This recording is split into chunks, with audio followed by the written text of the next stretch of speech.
June 1940. France, a country with one of the largest armies in the world, surrenders to Germany. Not after years of grinding warfare. Not after devastating losses that broke its ability to fight. But after just 6 weeks. 6 weeks. That is all it took. And for decades, people have looked at that number and drawn a simple conclusion. France gave up. France was weak. France was, as some put it, useless. But that conclusion is wrong. Not because France fought brilliantly, it did not. Not because its leadership made good decisions, it did not. But because the real story of France's collapse in 1940 is far more interesting, far more complex, and far more instructive than a simple verdict of cowardice. What actually happened in those 6 weeks was a collision between two completely different ways of thinking about war, and the side that was thinking correctly won. Today, we are going to break down exactly why France fell so fast in 1940. Not the myth, the real reasons. To understand the collapse, you have to go back not to 1940, but to 1918. Because France did not enter World War II as a weak nation. It entered as a nation shaped entirely by its experience of World War I. In the First World War, France lost over 1.3 million soldiers killed in combat, another 4 million wounded. Entire generations were gone. Entire regions of northern France had been turned into moonscapes by 4 years of industrialized killing. That experience left a mark that went all the way into the bones of French military thinking. The lesson France took from World War I was simple and seemingly rational. Defense wins. Static lines, prepared positions, concentrated firepower, these things had ultimately held and eventually broken the German army. Offense was costly, chaotic, and unreliable. Defense was controllable. So France built its entire military doctrine around defense. And it built something else, too. The Maginot Line. If you have heard one thing about France in World War II, it is probably this. France built a massive defensive wall, Germany went around it, and France lost. And that summary is technically accurate, but it completely misses what the Maginot Line actually was and why it was built. The Maginot Line was not stupidity. It was a logical response to a specific strategic problem. France shared a long border with Germany. That border had been crossed twice in living memory, in 1870 and in 1914. France could not afford to defend every kilometer of that border with troops alone. It did not have enough men, and it had learned from WWII that men without fortifications died in catastrophic numbers. So it built fortifications along the most direct invasion route, the Franco-German border, and planned to use its mobile forces to cover the rest. The plan was not to hide behind a wall and wait. The plan was to channel any German attack into areas where France and its allies could respond with prepared, organized force. The problem was not the Maginot Line itself. The problem was what France assumed about where Germany would attack and how fast France could respond when it was wrong. Because Germany did not follow the script. In the planning rooms of the German military, a debate was happening about how to attack France. The original German plan, called Fall Gelb, was relatively conventional. A push through Belgium and the Low Countries, similar in concept to the Schlieffen Plan of 1914. French and British planners actually expected this. They had prepared for it. When Germany invaded Belgium and the Netherlands in May 1940, Allied forces moved north into Belgium, exactly as planned, confidently, in large numbers, with armor and infantry. And then something happened that they had not planned for at all. Germany came through the Ardennes. The Ardennes is a region of dense forest and rough terrain on the border of Belgium and Luxembourg. Military planners on both sides had studied it. And the consensus, the expert consensus, the professional military consensus, was that it was impassable for a large armored force. Too many trees, too many hills, too many narrow roads.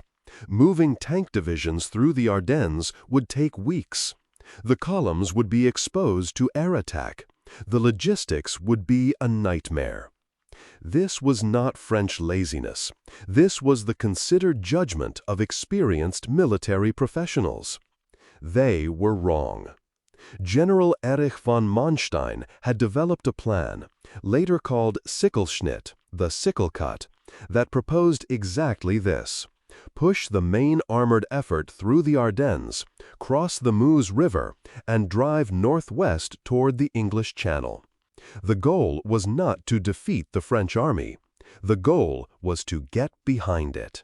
If Germany could cut through the Ardennes, cross the Meuse quickly, and reach the coast, the Allied forces that had moved north into Belgium would be surrounded, cut off from supply, trapped. And that is exactly what happened. General Heinz Guderian led his Panzer Corps through the Ardennes at a pace that shocked everyone, including his own superiors. The movement was not perfect.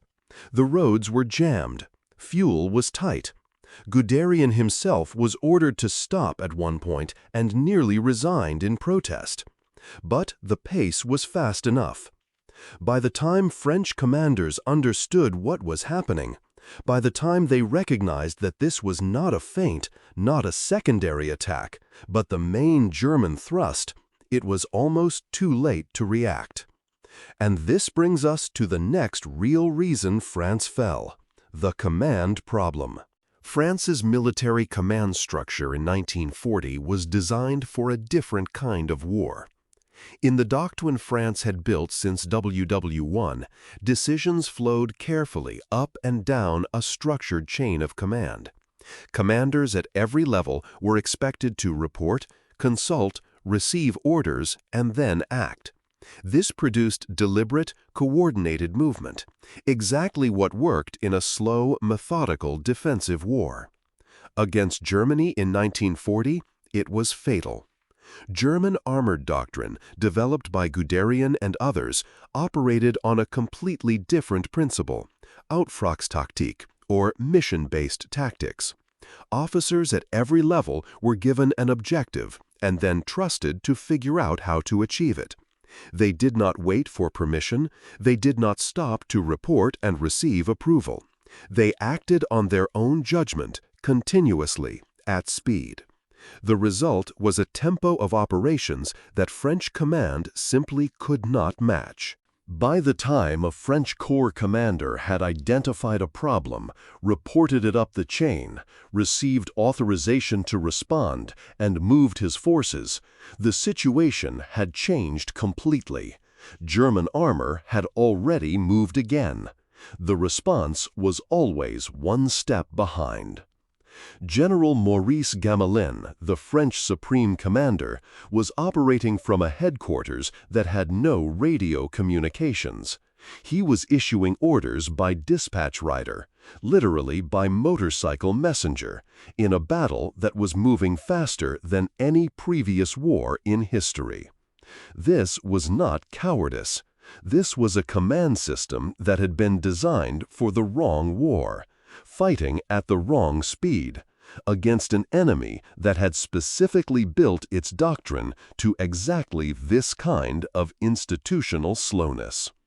And then there was the air problem. France had aircraft in 1940. It was not defenseless in the air. But German air-ground coordination, the integration of Luftwaffe close air support with panzer operations, was something France could not match. When German armor advanced, Stuka dive bombers were available to destroy strong points, break up counterattacks, and create psychological shock among defending infantry. The Ju-87, with its famous siren, was used as a precision tactical weapon against specific targets that were blocking armor. French aircraft did not have the same integration with ground forces. The communication systems, the doctrine, the training, all of it lagged behind. French fighters could engage German aircraft in the air with some success, but France could not replicate the combined arms hammer that Germany brought to the battlefield. The psychological effect should not be underestimated either. Soldiers who have never experienced sustained close air support attack, who have no effective answer to dive bombers hitting their positions, break. Not because they are cowards, because the human nervous system was not designed to function normally under that kind of sustained mechanical violence from above with no way to respond. By late May 1940, the situation had become irreversible. Allied forces in Belgium were cut off. The famous Dunkirk evacuation rescued the British Expeditionary Force and some French units, but the equipment was left behind. The position in the north was gone, and France now had to fight a rearguard action with fewer resources than it had started with. The remaining French forces fought, sometimes well. There were units that held their positions, that counterattacked, that inflicted real casualties on German forces. But the strategic position was broken.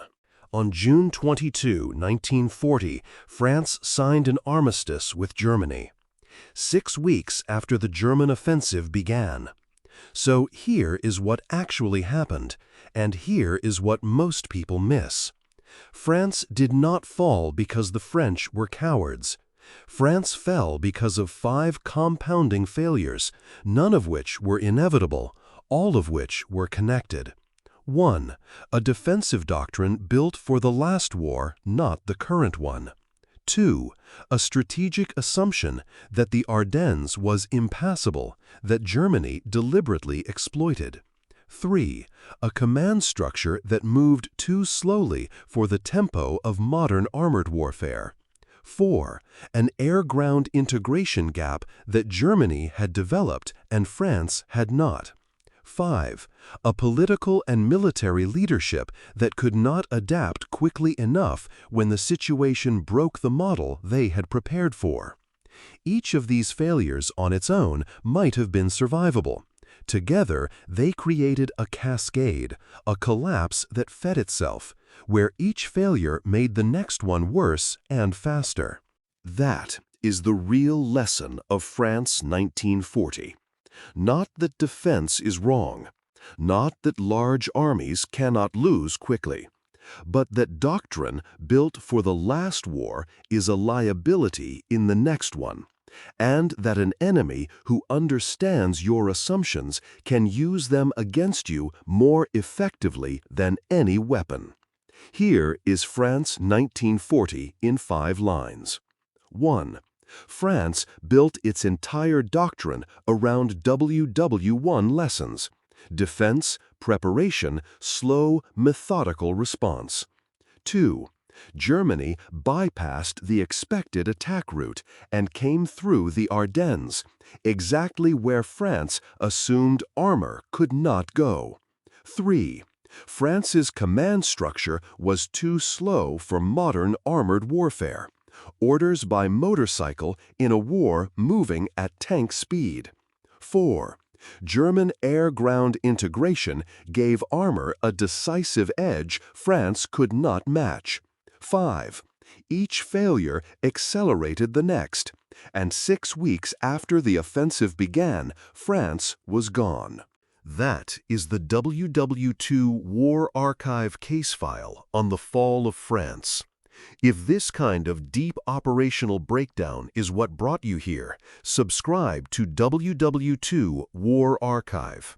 Every episode covers a battle, an operation, or a decision that changed the course of the Second World War, told clearly, without filler.